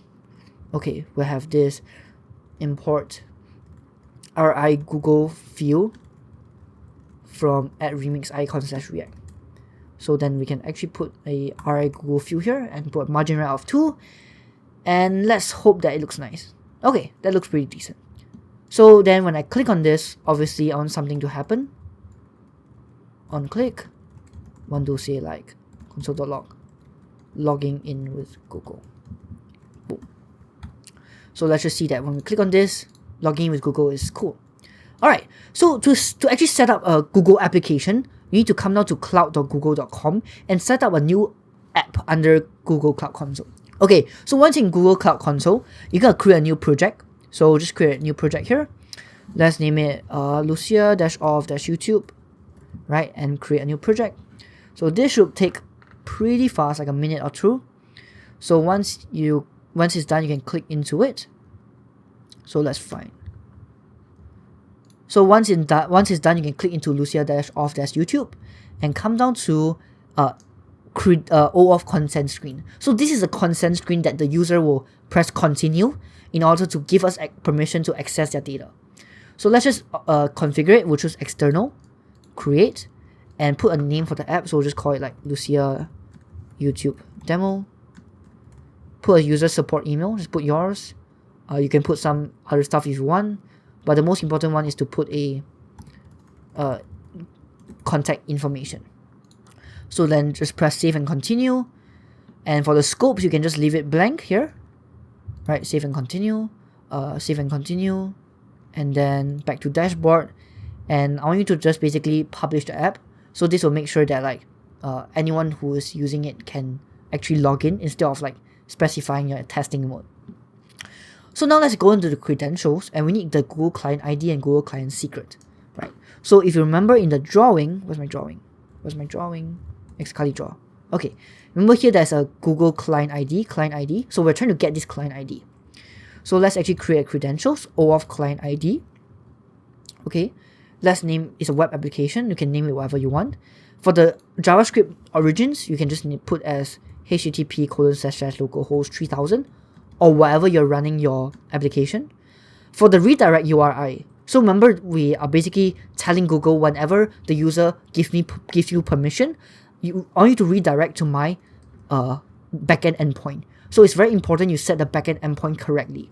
So let's just do http://localhost 3000, and we'll do /API/auth/Google/callback. So please remember this URI. It's very important later. So while we're on this, we're gonna press create. Actually, before that, we can actually create the backend endpoint first.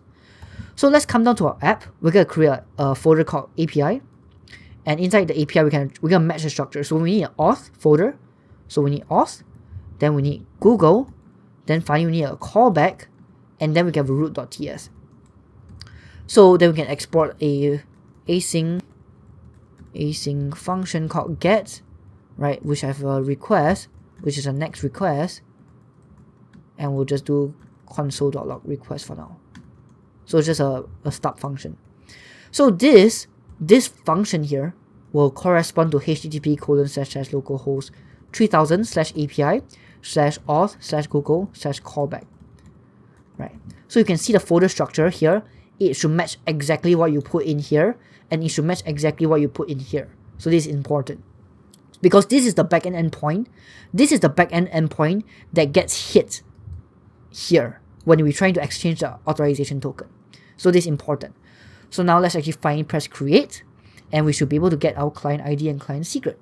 So I'm going to copy this in here, come down to my .env. I'm going to just name it Google Clients ID, put it in here. I'm going to do the same for Google Client Secret, Google Client Secrets, put in here. Okay, and we need one more thing, which is the next public URL. For now, it's going to be http://localhost 3000. When we deploy it later on, it's going to change to the proper domain name. Okay, so we got these 3 variables that we have added. Make sure that everything is good. And now we can actually do the interesting logic here. So remember just now I talked about the Arctic library. So let's actually install Arctic first. Arctic. Okay, pretty cool, pretty cool. And now I'm going to create a new, under lib, I'm going to create a Google OAuth.ts. And this is where we actually initialize the Google client. So what we're going to do is we're going to import a few things. Just import one thing from Arctic.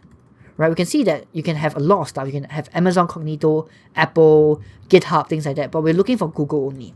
Okay. So we're actually just going to export one variable called Google OAuth client, right? And this is going to be a new Google instance. And we can see the new Google instance needs 3 things: client ID, client secret, and redirect URI. And the 3 things that we have. So let's actually do that. So the first thing is process.env.google clients ID. So make sure this name matches up with what you have in the ID here, the name here. And then we have Google client secret, and the third URI, which is the next public URL, combined with /API/auth/Google/callback. So this is what we're talking about here, right? We got the client ID, and we tell them where's the redirect URI after the user confirmed it. So let's just set exclamation mark to tell TypeScript that it's gonna be here. Okay, everything looks good. And now what I'm gonna do is we can actually do interesting stuff now. So the first step here is whenever they click on the button, remember they click on the Google button, we want to redirect them to this authorization URL, this consent screen. So where is this consent screen? Let's actually create this URI to redirect them to. So what I'm going to do is come down to our auth.action.ts. We can export a function called get Google OAuth consent URL. It's kind of long, but I'm trying to make it very intuitive to understand. So it's going to be an async function, right? So this function is going to be pretty cool. Okay, so the first thing is let's wrap everything in a try-catch block. Okay, so the first thing is we're going to generate state. So remember, this state is what is this variable that's being passed in here. So this is just needed for security purposes. So this state will just be from generate state that we can import from Arctic here, right? So Arctic provides us with this function here. So it's literally just going to be a string, right? Just like what we see here, okay? And then we need a code verifier, right? So this code verifier is needed to actually get the authorization token out later. The authorization token being the stuff here. You see this authorization code here, okay? So this code verifier we can also get from generate code verifier from Arctic, okay? And then now what we're going to do is we're going to store this in the cookie. So later when Google basically returns us this URL to our backend, we need to basically get back the state and the code verifier to make sure that the request is still valid, right? So we need to store it across the request somehow. That's why we're storing in the cookies. So we're storing the cookies, we'll set the code verifier, we'll store it as the code verifier, and then we want to make sure that HTTP only is true, and I want it to be secure when I'm in production. So when I'm in production, this will be secure, okay? And I'm going to do the same for state, right? The state. So you see, both are just strings. Both are literally just strings. There's nothing complicated about it. These are just security measures. So I'm going to copy this down. I'm going to name it state, and I'll just do, okay. So now we have put in the cookies. We can actually generate this long ass URL here, okay? So let's actually do this. So we'll do const of URL equals to awaits Google OAuth client. So this Google OAuth client is the one we initialize here, right? We're gonna do create authorization URL. We're gonna pass in the state, which is this digit string here. We're gonna pass in the code verifier. And the last thing we do is we need to pass in the options here, which is to define what are the scopes. What are we trying to get from the user? In this case, I just want their email and their profile. So this will give us their name, their email, their picture, etc. Okay, so this scopes is like what I'm writing here. See this scopes? This scope is gonna be this URL later. And what we're gonna do is we can just return a success of true and the URL to be this auth URL. We're gonna convert it to string. Okay, so this auth URL is a part of is a URL object. And then if there's any errors, we're gonna return success to be false, and the error being something went wrong. Okay, but before this, okay, now that we're here, let's actually go to the Google OAuth button. So when they click on this, okay, I'm gonna do const URL equals to await gets Google OAuth consent URL, right? So if you come back here, when they click on this button, I'm trying to get this URL. Let's just console.log what this URL looks like. Okay, boom here. Let's just make this async. Save this. Let's come back to our app. Okay, so if I press continue with Google, I should get this URL, and we can see, let's actually dissect this out. I think this is pretty cool. So let's actually dissect this out to Excalibur. Let's see how it looks like. Okay, you can see it's exactly what it is, right? accounts.google.com, right? Let's actually parse it down. Our response type is code, right, which we have here. I'm going to split it up here. Response type equals to code, right, we have here. Our client ID, which is the client ID that we got from the Google Cloud Console. We got a bunch of scopes that we're asking for the user. We can see email and profile and all that stuff. We can see the code challenge, right? This is for the verification token later, right? So now that we have this, right, if you go to this actual URL, we can see that it is the consent screen. But there is something wrong here. Let's actually see what's the error here. But what I'm gonna do is just, once I get the Google OAuth consent URL, let me check, is everything correct? Everything seems correct. Okay, let's just try it out first. So we're gonna basically get the response. So if we have a response.url, we're gonna basically window.location.href. We're gonna set it to the response.url. So we're gonna basically link them to that URL. If not, we're gonna say that there's something that went wrong. Toast.error. Okay. So let's actually try it out. So if I come down to my app, okay, and I press on this button, I should be redirected to the consent screen. And boom. Okay, perfect. Everything works. Wow, I'm lucky today. So it's gonna say choose an account, and I'm gonna just click on this email. So what this is gonna do is gonna then redirect us to the /API/callback. And boom, correct. So we can see this URL that they redirect us to. Let's actually investigate this together. So this is the redirect URL. So the first part here, we can see this first part is exactly the redirect URL that I gave Google, right? So this is redirect URL. And the state here is the state that I generated through Arctic. So I'm going to basically compare the state to make sure the state is the same, to make sure there's no request forgery. And then there's the other thing like the scope, and then I can also see the auth user and the prompt. And so I should be able to get the authorization code from this URL using Arctic. So let's actually do that now. So let's go back to our root.ts. This is the URL that's being hit, the callback URL, right? So now let's actually do the interesting logic stuff. Okay, the first thing here is we're gonna get back what?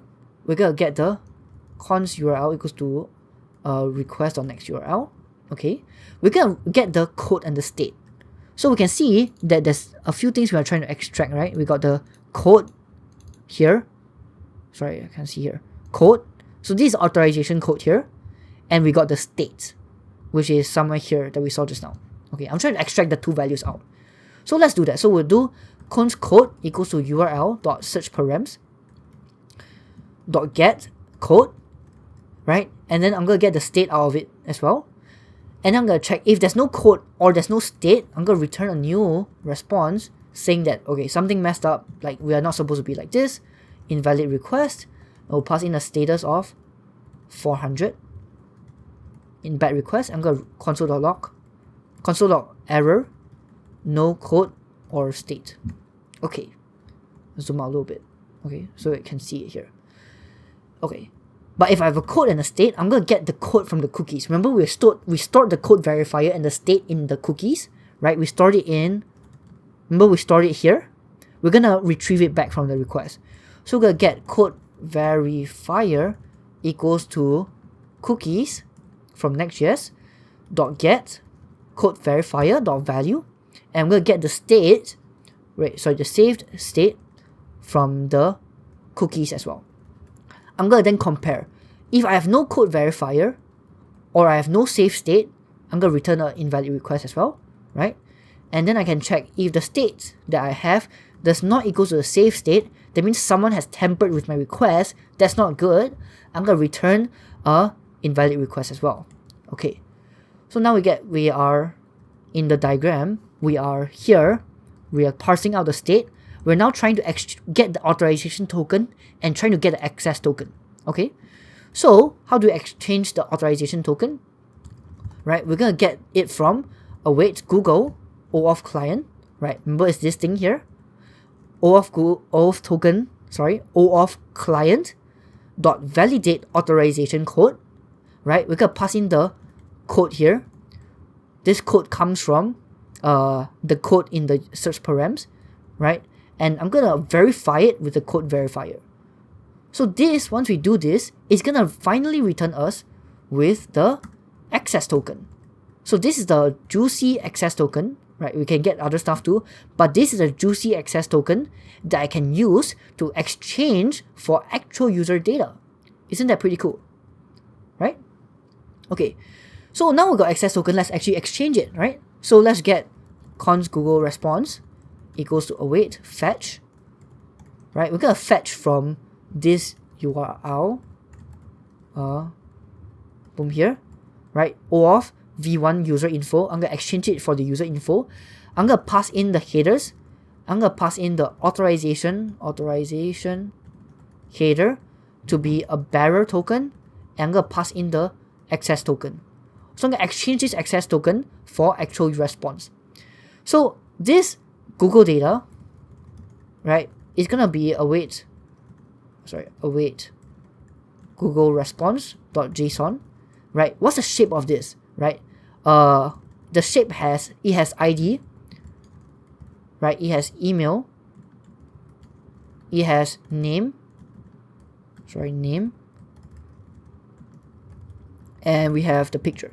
Obviously, there are more things. You can console.log this out to go and explore yourself, but I'm just interested in these 4 attributes, right?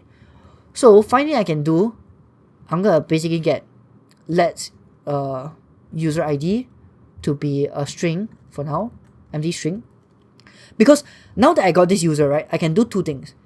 If the email exists in our record, we can create a cookie for them and sign them in. If the email doesn't exist, we create a new user, then create cookie to sign them in. So anyways, we're gonna just create a cookie for them. Okay, so we're gonna first check const existing user equals to await Prisma dot user dot find unique, where the email equals to the email that's passed back from Google data, right? Google data.email. So if I have an existing user, okay, I'm gonna set the user ID to the existing user ID. I'm gonna delete this, right? Existing user ID. But if I don't have a user, I'm gonna create a new user equals to await Prisma.user.create, passing in the name to be Google data.name, the email to be Google data.email, and I don't have hash password, and so there's only 2 things I have. actually I have a picture field. So what I'm going to do is I'm going to come down to my schema.prisma. I'm going to add an additional picture field to be an optional string, because if you log in through normal user and password, you do not have a picture. And then to push this up to my database, I'm going to do sudo bunx prisma db push. So this will add a new column in my database. Pretty cool. Okay. So now I can see there's a new picture field here. I can put Google data.picture. And then I'm going to set the user ID to the newly created user's ID. Okay. So now we're finally done. We can then create a session cookie for this user and put it onto their browser and now log them in through Google. Okay. So we're going to just create session. You've already done this so many times. I'm sure you understand. Create await Lucia. Wait, we have to make sure we import it from the correct Lucia package. Lucia.create session. Pass create session. Passing in the user ID and the empty attribute. Sorry, we can just put user ID. And then we want to create a session token. Session cookie to be await Lucia dot create session cookie, passing in the session.id, and then we can do cookies from NextJS. Like here, dot set session cookie dot name. Session cookie dot name, session cookie dot values, and the attributes, and then we can return a redirect to /dashboard. So we log them in, and then we're gonna just directly redirect them to dashboard. Okay. So pretty cool. And actually we can do rest.redirect, and we get the rest from the second attribute. Okay, can we do rest.redirect? No. I guess we can just directly do the redirect from next/navigation. We can just do /dashboard here. This works as well. Okay, so let's just recap a while. So we're getting this. Google is gonna return us, hit this callback URL after the user authenticates and gives us permission. We're gonna get back the code and the state, right? And we're gonna exchange this authorization code for the access token. We're gonna then use this access token to get back actual user information, right? We're gonna check if the user already exists. If they are not existing, we just create a user for them. And finally, we create a session. We put the session in a cookie, we bind the cookie to the browser, log them in, and redirect them to dashboard. So I hope this lines up with the flow that I've demonstrated here, right? And now, finally, this should work. Like, this should work perfectly. Like we pray. So I'm gonna go back to localhost 3000, /authenticate, okay? I'm gonna press continue with Google. I'm gonna authenticate here, and by miracle, it should invalid request. So let's look at the error. State mismatch. So there's a state mismatch. Okay. So let's find out why there's a state mismatch. State mismatch. State here. The state get cookies to get state here. We're setting it up here. Get consent screen. Set state. Okay. Okay, this is a super silly mistake. I was coding too fast, and when we're generating the code, the URL, right, we can see that the state, I set it to code verifier, it should be the state variable here instead. Okay, it's a silly mistake. So let's hope that now this works. So let me go back here, and now let's continue with Google. Press this, and hopefully it doesn't work. What's the issue now? Okay, so it looks like the Prisma. Okay, so it was just a Prisma issue because we added a new column. We just need to restart our dev server, so to make sure that Prisma is able to handle the new column. Okay, so let's just come back here and let's pray that it finally works. So we're gonna go to /authenticate, continue with Google, select this, and now it should work. It should work. Okay, continue, and boom, works. So we can see we're logged in as editchong16. That's my email that from Google. And if I come down to my database, dev.db, I can see a new user with my email, my name, and there's no hash password, but there's a picture here. If I look at the picture here, I should be able to see my profile image. So that is cool. So now let's just do like some super simple styling on this dashboard to make it not so ugly. Okay, so if you come back to our dashboard page, we're gonna get the we're gonna do some simple styling. Okay, so we have a div, we'll have a class name of absolute, left of half, top of half, negative translate x of half, negative translate y of half. Okay, so this centers everything in the middle. Okay, and then what we're gonna do is we're gonna check, okay, if the user has a picture. Okay, so we need to go in here to get user. We need to get out the picture field from the user here, from the getUser function when we're pulling out the Prisma DB. So if the user has a picture, I'm gonna render a image, a next slash image, right? The source will be the user.picture, right? I'm gonna give you a class name of